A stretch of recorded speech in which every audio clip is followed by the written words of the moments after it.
Hello, everyone, and welcome back. We are up to chapter 7 now. We're making good headway. We're at page 119 out of 360. So we're about a third of the way through the book.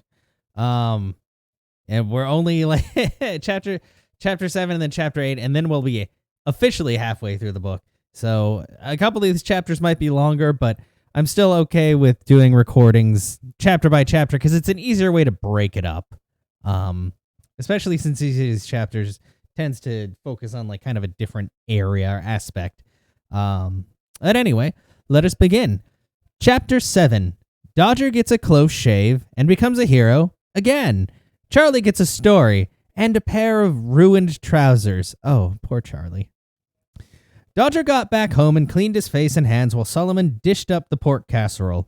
Solomon never said much about his time wandering around other countries, but he had certainly learned cookery on the journey, using spices and herbs that Dodger had never heard of.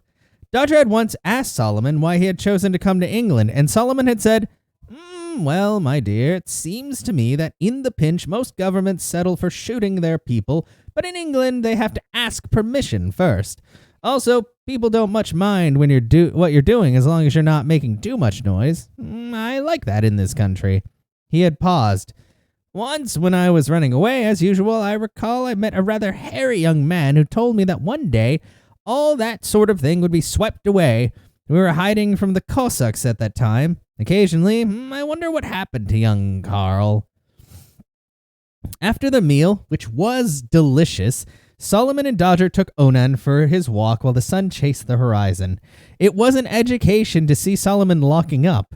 The steps to the attic were narrow and rickety, just like the rest of this place and more or less like everywhere else, but it was when you got inside that attic that you noticed the differences. The steel reinforcement around the door, the lock that looked simple but was very complicated indeed, having been made by Solomon himself. It would have taken a small army to break in, and Dodger himself even had to give a special knock before Solomon would open his door. He had asked Solomon why he went to all this trouble, and the old man had said, "A lesson learned, my friend," and left it at that. Now the streets looked a little like a fairyland under the honey glow of the evening sun, although, it must be said, only a little. But the sun seemed to heal the city of the argy-bargy and the insults of the day, although there were still a few stalls, their owners lighting up flares as the light dwindled. All was calm and placid, but you knew that this was merely the shift change, because the night people followed the day people as well. The night follows the day, although day, generally speaking, doesn't pick night's pockets. The two of them had a beer from a bottle shop, sharing some of it with Onan, while Dodger told Sol about Onan's find in the sewers, and how he was planning to return to the Mayhew's house to take Simplicity for a walk, if possible, the following day. Tired out, they finally headed back to the attic. On the way, Dodger noticed something quite brilliant shining through the filthy air and said, "What's that, Sol? Is it an angel?" It was said more in fun than anything else, but Solomon said, "My experience of angels is somewhat limited, my boy, although I do believe they exist. However, that particular angel, if I am not mistaken, is the planet Jupiter." Dodger squinted at it. "What's that, then?" Sol was always telling him stuff, but this was definitely something new. "You don't know? Jupiter is a gigantic world, much bigger than the Earth." Dodger stared. "Do you mean Jupiter is a world with people living on it?" "I believe astronomical science is uncertain on that point, but I must assume there must be, because otherwise what would be the purpose of it? And if I may expand, I will tell you that it is only one of a number of planets, which is to say worlds moving around the sun." "What? I thought the sun went round us. I mean, you can see it doing it. Stands to reason." Dodger was puzzled, and the careful voice of Solomon said, "There is no doubt about it. The fact has definitely been established.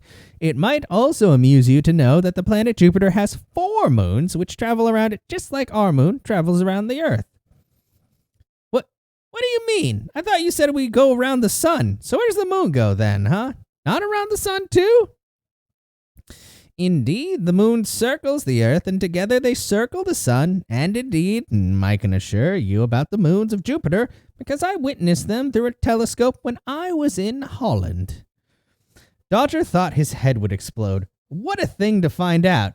You get up, you walk around, you think you know everything there is to know, and suddenly it turns out, up in the sky, everything is spinning around like a top. He almost felt indignant that he hadn't been let into the secret before as they continued their walk. He listened hard as Solomon imparted much astronomy as he could remember, a process that ended when Dodger said, "Can we go to any of these worlds?"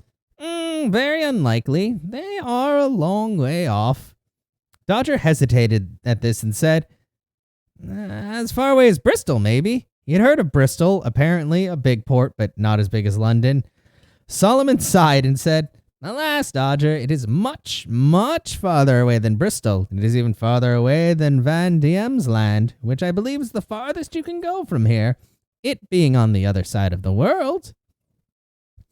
It seemed to Dodger that everything he was told by Solomon stuck him like a silver pin, which didn't hurt but filled him up with a sort of fuzz. He was beginning to see a world that stretched far beyond the tunnels beneath the streets, a world that was filled with things he didn't know. Things he hadn't ever known and didn't know until now. Things he realized with a jolt that he wanted to know about. He wondered, too, if maybe Simplicity might be even more interested in a man who knew about this kind of thing.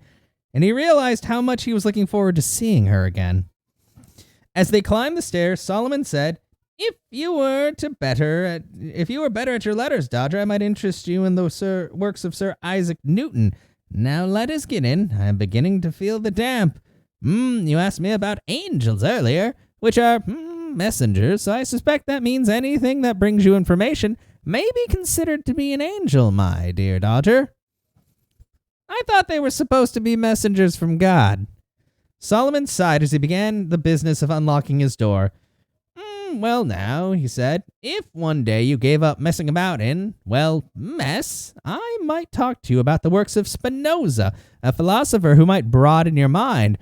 Because as far as I can see, there's plenty of room, and pass on the nature of atheism, which most certainly questions the belief in God. As for me, some days I believe in God, some days I do not.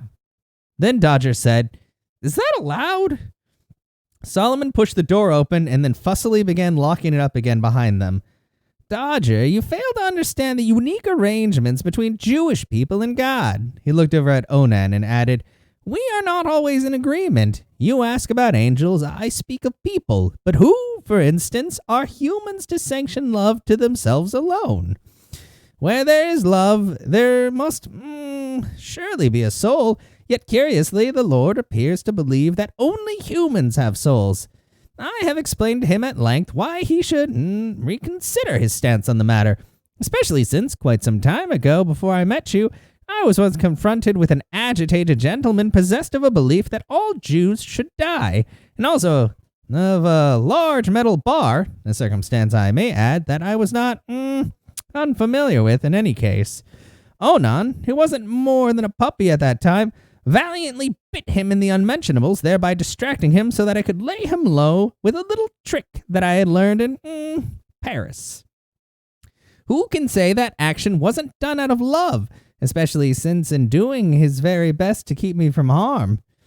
Onan received for his selflessness the heavy blows that possibly made him the dog he is today. And now I am rather tired, and I intend to put out the light.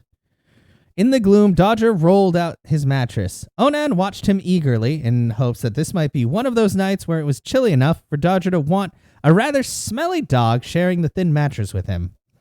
His gaze held that unconditional love that only a dog can have. A dog with a soul, surely. But Onan was irredeemably a dog, which made his metaphysics considerably less complicated than those of a human, although sometimes he had a slight crisis in that he had two gods to worship.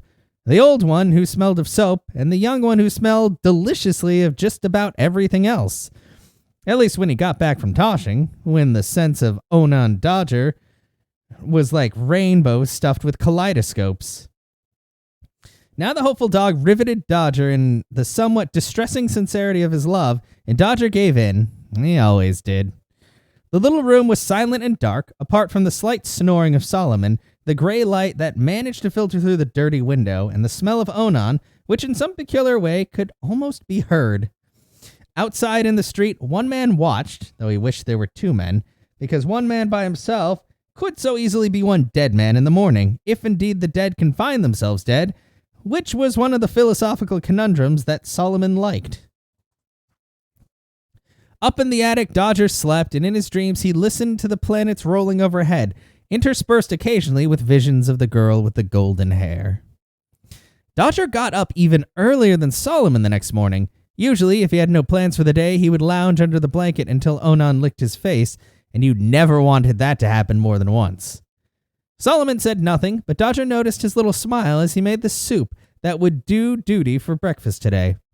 It was true that Solomon's magic and his contacts in Covent Garden, he could make mere gruel into very elegant soup that Dodger believed could hardly be bettered anywhere, even by Mary Jo. And right now, Dodger put down his spoon. That was very nice, thank you, Sol, but now I have to go. Not without shining your boots, you're not. You are almost a gentleman now, at least in the very poor lighting circumstances, and you are on a mission of great importance, and so you must look your best, especially this afternoon when you go and see Miss Simplicity again. It can be difficult enough as it is to be a member of the chosen people in the city without being accused of sending a lad like you out without appropriate schmutter. People will be going back and throwing stones at buildings again. Mind you don't get that suit dirty. I want to see you back here later with not one mark on it. Now your boots, boy. Solomon opened one of his strong boxes and handed Dodger a small metal container, saying, "This is the proper boot polish, the real thing. Even smells nice. Not like that dratted pig fat you use. You will expend some elbow grease shining your shonky boots until you can see your somewhat shonky face in them, which leads me on to the next thing that you're going to have to do, because you will see that your face needs almost as much work as your boots, since you didn't wash properly last night." Before Dodger could object, Solomon continued, "And then you will realize that what you tend to think of as your hair is in fact something worse than a Mongolian's breeches, which are noisome things indeed. For the hair and bits of yak, I do believe yak milk is what they use on their hair for special occasions. And so, since I don't want to have to flee to yet another country after you have got yourself spruced up and looking like a Christian, because, my dear boy, the chances of you ever looking Jewish are thankfully small, I suggest you go and find yourself a proper barber for a haircut and get a professional shave. Not, from that old man whose hands get shaky when he's tired." Dodger could shave himself in a lackluster kind of way, even if, truthfully speaking, there really wasn't all that much to shave yet, but he had never had a proper official haircut in his life. He would generally just do it himself, slicing off handfuls of hair with his knife, using Solomon as a kind of clever looking glass since the old boy just stood in front of him and told him whereabouts to slice next. This left something to be desired, possibly everything, and then he would have to have a go at it with the knit comb, which was uncomfortable to say the least, but at least it stopped the itching. It was great to see the little buggers dropping out onto the floor too, where he could jump up and down on them, knowing that for the next few days at least, he was not going to be a nitwit. He plunged his hand into his scalp now, a technique that Solomon called the German comb, and he had to admit that Sol was right. There was considerable room for improvement up there around the eyebrows. So he said, "I know where there's a barbershop. I saw it the other day was when I was in Fleet Street." He had enough time, he thought, as he applied the aforesaid elbow grease to his boots, along with the newfound boot polish. Solomon, standing over him to make certain he did it properly, said that he had bought the polish in Poland. There seemed to be no end to the countries that Solomon had visited and left at speed. It wouldn't do to force him to go to another. Dodger now remembered how Solomon had once taken a pepper box pistol from one of his strong boxes. "What do you want that for?" he had asked, and Solomon had said, "Once bitten, twice shy, but not that shy." When the boots were cleaned and to the old man's satisfaction, and he was not easily satisfied, Dodger sprinted in the general direction of Fleet Street. The streets were warming up, but he felt clean, even if there was a certain question mark over the shonky suit. It was making him itch like mad. It looked wonderful, and he wanted to be all nonchalant and wide as he walked up the street, but this rather spoiled by the fact that every spare minute he was scratching somewhere about his person. It was an itch that wanted to move about, a playful itch, and it wanted to play hide and seek, at one point being in his boots and then turning up behind his ears, and just as quickly finding its way to his crotch, where on the whole it was rather difficult to do anything about in public. However, he decided that going faster might help, and so he arrived, slightly breathless, at the barber shop he had noticed yesterday, and for the first time glanced at the little nameplate, which he eventually deciphered as Mr. Sweeney Todd, barber surgeon. He stepped inside the place, which appeared to be empty, until he spotted a pale and rather nervous-looking man who was sitting in the barber's chair and drinking a beverage of what turned out to be coffee. The barber sighed as he saw Dodger, dusted down his apron, and said with brittle cheerfulness, "Good morning, sir, an excellent morning. What can I do for you today?" At least he tried to make this greeting cheerful, but you could see he didn't have it in him.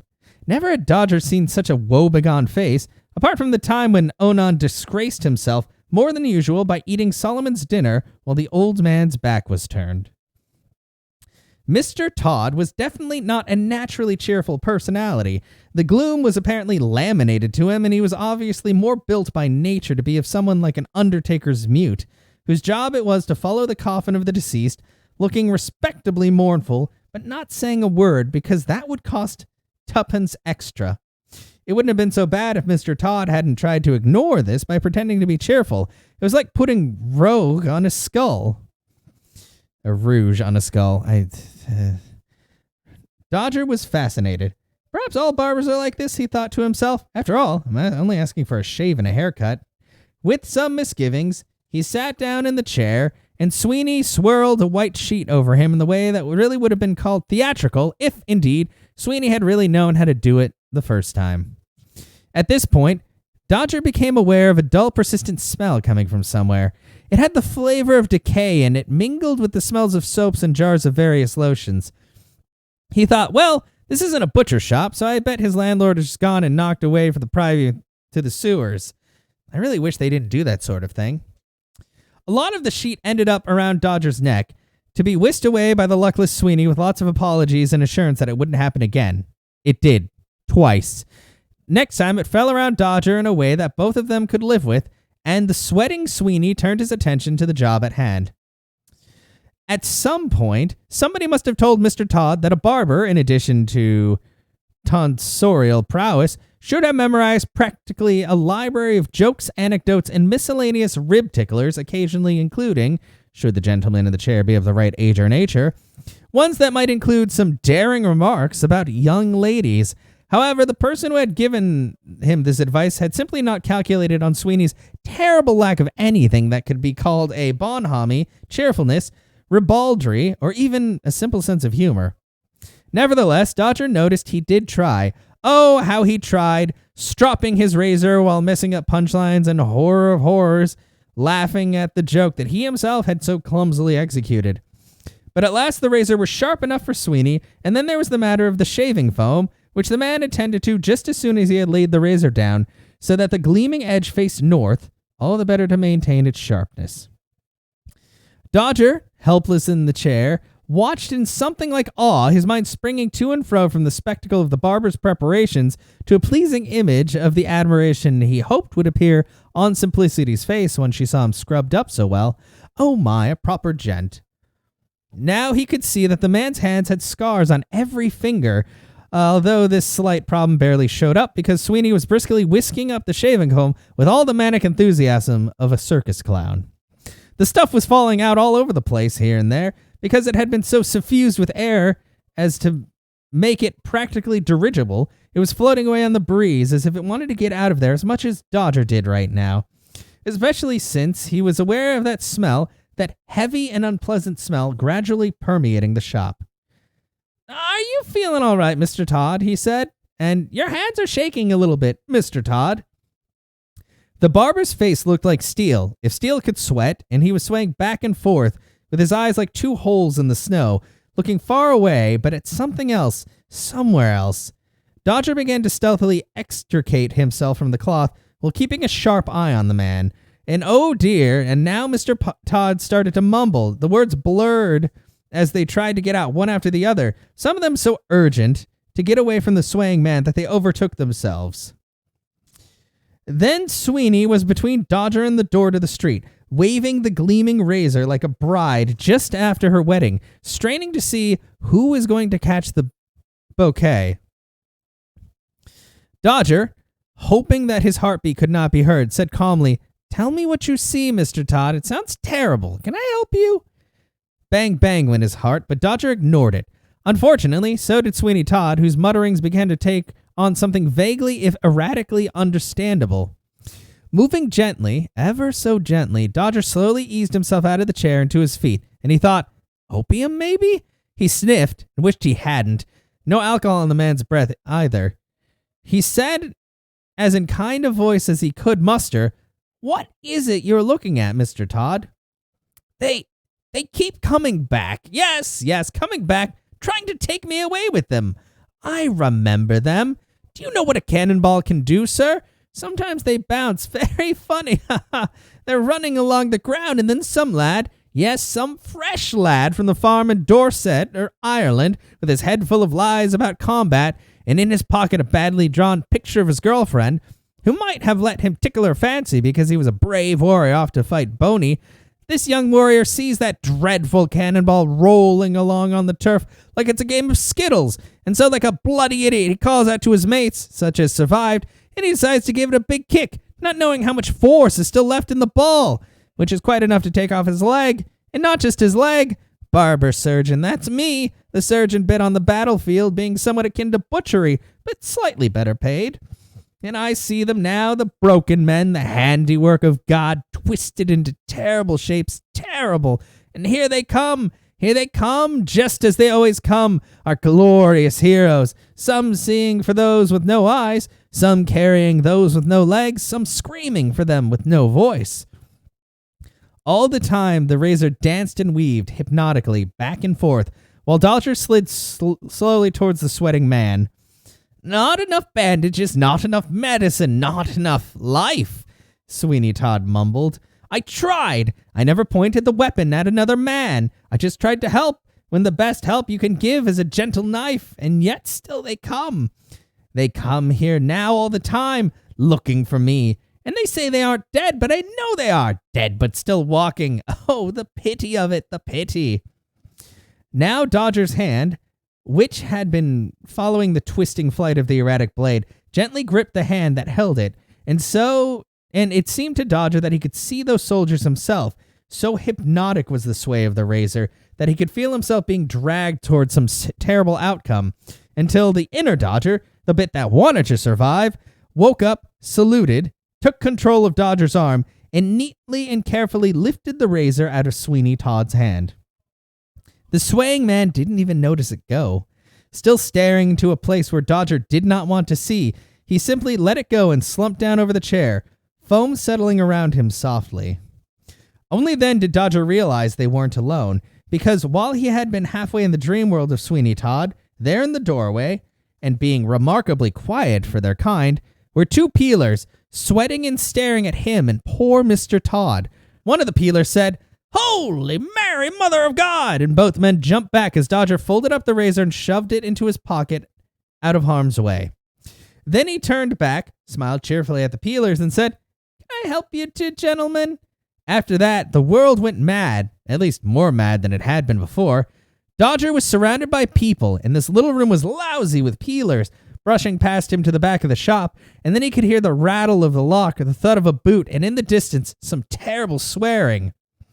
A gust of corruption of graveyard proportions swept through the shop to cries from the crowd, leaving Dodger suddenly feeling rather queasy and, for some reason, a bit annoyed that he hadn't had his hair cut. There was the sound of police whistles outside, and more peelers flooded the shop, two of them grasping the recumbent and possibly insensible Mr. Sweeney Todd, who had tears running down his face. He rushed out again, leaving Dodger on a chair in the epicenter of a hubbub that was loud enough to be considered a hubbub with at least an extra hub, not to mention bub.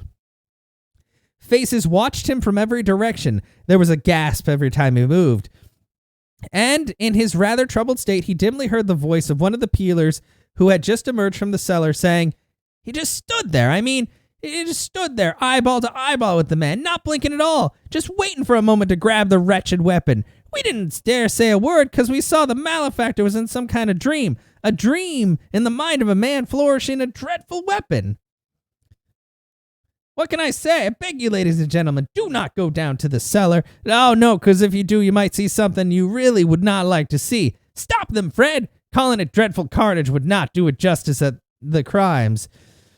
You must trust me on this. I was a soldier once. I was at Talavera, and that was bad enough. When I went down there, I threw up. So I did all over the place. The stink. No wonder the neighbors have been complaining. Yes, sir, you, sir. How can I help you?" Blearily, Dodger saw Charles Dickens arrive on the heels of the peelers. Charlie said, "My name is Dickens, and I know young Dodger here to be the most excellent and trustworthy individual. He is also the hero who saved the staff of the Morning Chronicle just the other evening. I'm sure you've heard all of that." Dodger began feeling rather better now, especially as there was a tremendous applause, and he brightened up still further when he heard somebody in the crowd shout, "I propose we make up a subscription for this young man of such exceptional valor. I pledge 5 crowns. Oh, that's a lot of crowns. He tried to get to his feet at this point, but Charlie Dickens, who was bending over him, pushed him gently back down to the chair, bent down until his lips were very close to Dodger's ears, and whispered, It would be in order to groan a little in response to your terrible encounter, my friend. Trust me as a journalist. You are a hero of the hour again, and it would be a pity if an unguided comment at this juncture spoiled things." He leaned an inch closer and whispered, "Listen to them shouting and how much they will pledge to the hero, and so I will carefully get you to your feet and take you to the magnificent offices of the Chronicle, where I will pen an article the likes of which has never been written before, since possibly the time of Caesar." Charlie smiled. Rather like a fox, Dodger thought, in the spinning, roaring, suddenly baffling world. Then he inched still closer and said, "Incidentally, my intrepid friend, it would interest you to know that I have been told now that Mr. Sweeney Todd used his razor to slit the throats of 6 gentlemen who came to him earlier this week for a haircut and a close shave. But for your almost magical response, you would have been the 7th of them. And these were my best trousers." These words were shouted, or more accurately screamed, because Dodger had thrown up his breakfast all over Charlie. Sometime after, Dodger was seated at the long table in the editor's office of the Chronicle, wishing he could be on his way to see Simplicity. Opposite him was Charlie, who was somewhat less angry now, since, being a man of means, he had acquired another pair of trousers and sent the other ones to be cleaned. The inner walls of the office was one of those half-height affairs so that people passing by the newsroom could see what was happening, and now, how did they pass by, and linger too, with every writer, journalist, and printer finding an excuse to see the young man who, according to the magical telegraph of the streets, had wrestled to the ground the terrible demon barber of Fleet Street. Dodger was getting rather annoyed about this. "I hardly touched him. I just pushed him gently down and took the wretched razor off him is all. Honest. It's as if he had been taking opium or something, because he was seeing dead soldiers. Dead men coming towards him, I swear it. And he was talking to them like he was ashamed he couldn't save them.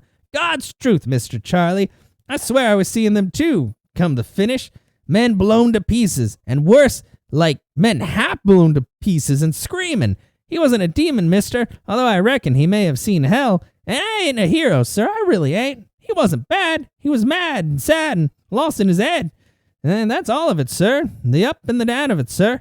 And that's the truth, and you should write that down. I ain't no hero, because I don't think he was a villain, sir, if you get my drift." Then there was silence, somehow filled by Charlie's gaze.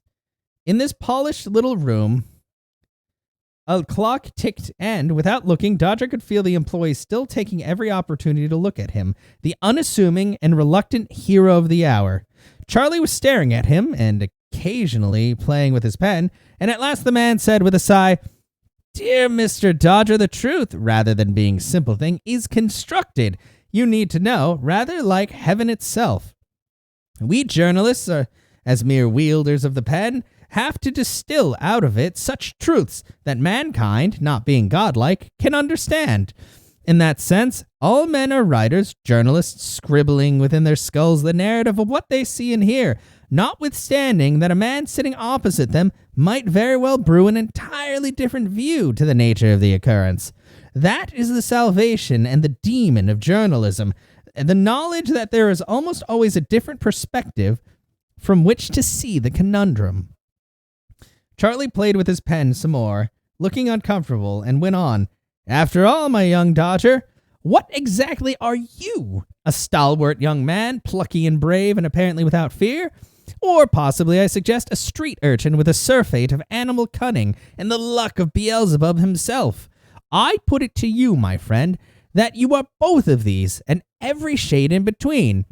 In Mr. Todd, is he truly a demon? Those 6 men in the cellar would say so, if they could speak, of course. Or is he the victim as you would like to think of him? What is the truth, you might ask, if I was giving you a chance to speak, which at the moment I am not? My answer to you would be that the truth is a fog, in which one man sees the heavenly host and the other one sees a flying elephant. Dodger began to protest. He hadn't seen no heavenly host, no elephant neither. He didn't actually know what one of those was, though he'd put a shilling on the fact that Solomon had probably seen both in his travels. But Charlie was still talking. The peeler saw a young man face down a killer with a dreadful weapon, and for now, that is the truth that we should print and celebrate. However, I shall add a little tincture of, shall we say, a slightly different nature, reporting that the hero of the hour nevertheless took pity on the wretched man, understanding that he had lost his wits due to the terrible things he had witnessed in the recent wars. I will write that you spoke very eloquently to me about how Mr. Todd was a casualty of those wars, just as were the men in his cellar. I will make your views known to the authorities. War is a terrible thing, and many return with wounds invisible to the eye. That's pretty sharp of you, Mr. Charlie, changing the world with little scribbles on the paper. Charlie sighed. It may not. He will either hang or they will send him to Bedlam. If he's unlucky, for I doubt he would have the money necessary to ensure a comfortable stay there, it will be Bedlam. Incidentally, I would be very grateful if you could attend the premises of Punch tomorrow so that our artist, Mr. Tenniel, can draw your likeness for the paper. Dodger tried to take all of this in and said finally, Who are you going to punch? I am not going to punch anybody. Punch is a new periodical magazine of politics, literature, and humor, which, if you don't know, means something that makes you laugh and possibly think. One of the founders was a Mr. Mayhew, our mutual friend. Charlie's jaw dropped suddenly, and he scribbled down a few words on the paper in front of him. Now off you go, enjoy yourself, and please come back here as soon as you can tomorrow. Well, if you excuse me, sir, I have another appointment anyway, said Dodger. You have an appointment, Mr. Dodger? My word, it seems to me that you are becoming a man for all seasons. As Dodger hurried off, he wondered exactly what Charlie had meant. He would be damned if he was going to ask him, but he would find out as soon as possible, just in case. And that was chapter 7. And that took a strange turn, but wow, very good. I hope you guys are ready for whatever comes in the next chapter, which hopefully will be Dodger finally meeting up with Simplicity, but we shall see.